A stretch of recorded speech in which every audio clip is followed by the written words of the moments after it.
دباغ در بازار عطر فروشان. روزی مردی از بازار عطر فروشان می‌گذشت. ناگهان بر زمین افتاد و بیهوش شد. مردم دور او جمع شدند و هر کسی چیزی می‌گفت. همه برای درمان او تلاش می‌کردند.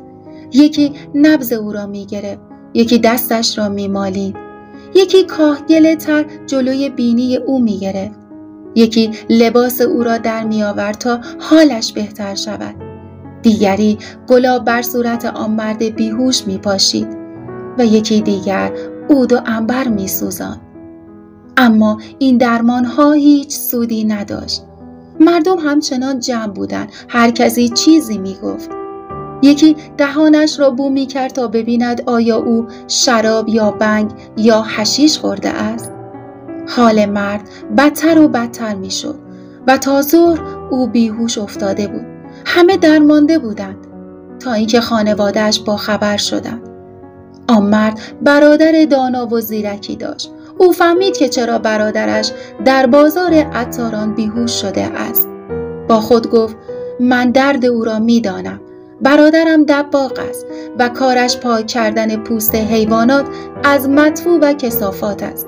او به بوی بد عادت کرده و لایه‌های مغزش پر از بوی سرگین و مدفوع است. کمی سرگین بدبوی سگ برداشت و در آستینش پنهان کرد و با عجله به بازار آمد.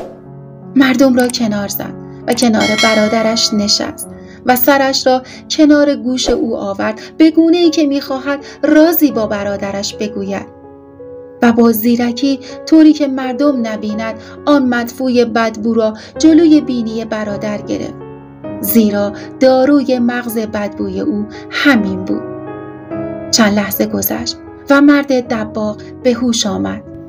مردم تعجب کردند و گفتند که این مرد جادوگر است. در گوش این مرد مریض افسونی خواند و او را درمان کرد.